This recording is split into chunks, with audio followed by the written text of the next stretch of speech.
স্বাগতম জানাইছোঁ আপোনালোকক মোৰ ইউটিউব চেনেল চম্পক এণ্টাৰটেইনমেণ্টলৈ। বন্ধুসকল, আজি এটা বিশেষ গুৰুত্বপূৰ্ণ ভিডিঅ' আপোনালোকৰ ওচৰত লৈ আহিছোঁ মই। বন্ধুসকল, আমাৰ নিজৰ ঘৰখন আমি কিমান সুন্দৰ কিমান পৰিষ্কাৰকৈ ৰাখোঁ, হয়নে? সকলোৱে ৰাখে, আপুনি মই আমি সকলোৱে খুব সুন্দৰকৈ ৰাখোঁ। ৱালখনত এটা দাগ লাগিলে আমি তাক মুচি কিনে দাগটো নোহোৱা কৰোঁ। ফ্ল'ৰত বা টাইলছৰ ওপৰত যেতিয়া আমাৰ কিবা এটা দাগ পৰে আমি নিজে তাক মুচি ঘূৰি সেই দাগটো নোহোৱা কৰোঁ, কাৰণ সেইখন আমাৰ নিজৰ ঘৰ, হয়নে? কিন্তু বন্ধুসকল, আমি বাৰু যেতিয়া ৰাস্তাত ওলাই যাওঁ সেই ভাৱটো আমি ৰাখোঁনে? নিজৰ বুলি আমি সেই ভাৱটো কোনোদিনাখনে নাৰাখোঁ। আমাৰ মাজৰ বহুতেই আছে যে য'তে ত'তে পিকায়, ৰাস্তাত য'তে ত'তে পেচাব কৰে, য'তে ত'তে পিকায়।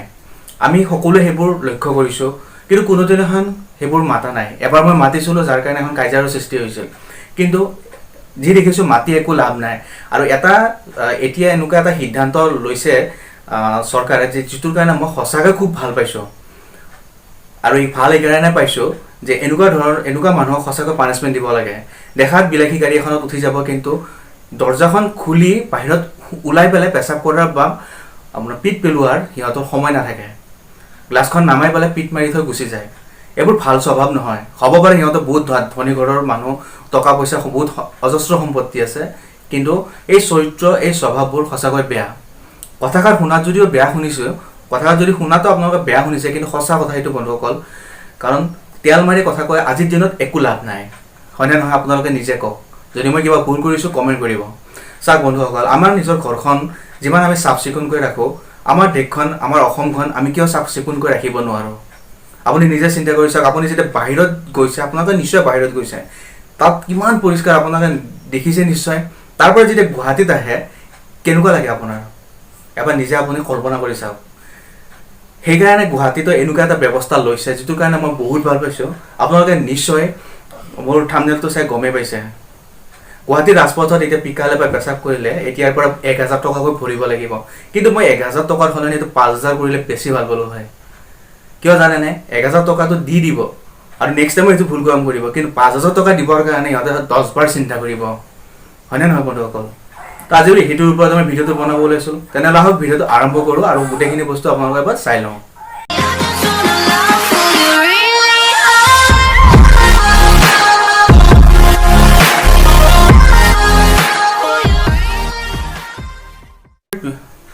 নতুন দিল্লীৰ পিছত দেওবাৰৰ পৰা গুৱাহাটীৰ ৰাজহুৱা স্থানত পিক পেলোৱা আৰু পেচাব কৰা নিষিদ্ধ ঘোষণা কৰিছে গুৱাহাটী পৌৰ নিগমে। গুৱাহাটী পৌৰ নিগমৰ আয়ুক্ত দেৱজিৎ হাজৰিকাই এই সন্দৰ্ভত জাৰি কৰিছে এক বিশেষ নিৰ্দেশনা। পৌৰ নিগমৰ নিৰ্দেশনা অনুসৰি মহানগৰীৰ ৰাজহুৱা স্থানত পিক পেলোৱা আৰু পেচাব কৰা কঠোৰভাৱে নিষিদ্ধ কৰা হৈছে। আনহাতে যিসকল লোকে প্ৰশাসনৰ নিয়ম উলংঘা কৰি ৰাজহুৱা স্থানত ইয়াৰ পিছতো পিক পেলাব বা পেচাব কৰিব, সেইসকল লোকে ভৰিব লাগিব 1000 টকা জৰিমনা। কিন্তু মই আশা কৰোঁ সেইটো বেছি হওক, অন্ততঃ 5000 হ'বই লাগে।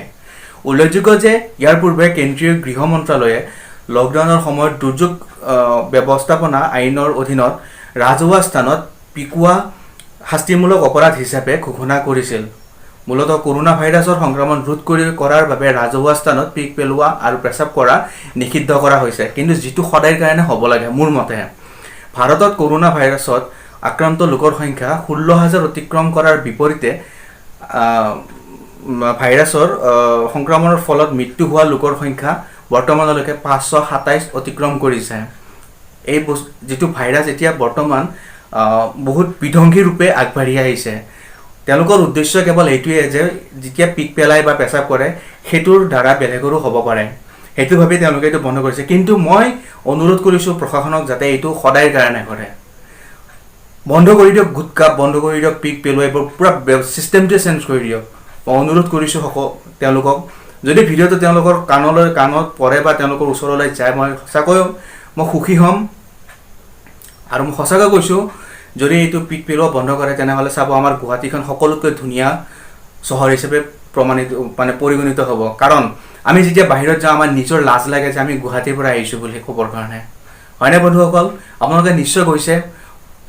মই গৈছোঁ কিন্তু মই এইবিলাক কৈ একো লাভ নাই ক'ত গৈছোঁ কি কৰিছোঁ কিন্তু য'ত গৈছোঁ ন বন্ধুসকল তাৰ পৰা যেতিয়া মই নিজে আহিছোঁ মোৰ নিজৰ লাজ লাগিছে যে আমি গুৱাহাটীত থাকোঁ সঁচাকৈ বহুত লেতেৰা মই নিজে দেখিছোঁ বন্ধুসকল ৰাস্তাত একফালৰ পৰা ৰং কৰিছে একফালৰ পৰা পিকাই যায় সেইটো কোৱাৰ হৈ এবাৰ কাজিয়াও লাগিছে গতিকে সেই সময়ত মই ইউটিউব ষ্টাৰ্ট কৰা নাছিলোঁ যদি কৰিলোঁ হয় মই শিকাই দিলোঁ হয় গতিকে এইবোৰ বেয়া কথা এইবোৰ স্বভাৱ বেয়া কথা আৰু যিসকলে পিকায় আপুনি চাব সিহঁত বহুত ডাঙৰ অট্টালিকাত থাকে বহুত ডাঙৰ ঘৰৰ ল'ৰা ছোৱালী বা বহুত ডাঙৰ ঘৰৰ সিহঁতৰ মানে ঘৰ দুৱাৰ সিহঁতৰ বহুত ধুনীয়া বহুত ডাঙৰ এটা এটা দাগ পৰি নাথাকে সিহঁতৰ ঘৰত সিহঁতৰ মানে ৱালত বা সিহঁতৰ ফ্ল'ৰত টাইলছৰ ওপৰত কিন্তু বাহিৰত তেওঁলোকে এনেকুৱা কামবোৰ কৰে মই ভাবোঁ এইবোৰ সঁচাকৈ বন্ধ হ'ব লাগে বন্ধুসকল যদি আপোনালোকে এগ্ৰী হয় তেনেহ'লে প্লিজ ভিডিঅ'টো শ্বেয়াৰ কৰক আৰু লাইক কৰক আৰু কমেণ্ট কৰক মই কোৱা কথাখিনি সঁচা নে মিছা মই 1000 টকাৰ সলনি 5000 টকা হ'লে বহুত ভাল পাওঁ আপোনালোকে মোৰ এইটোত এগ্ৰী হয়নে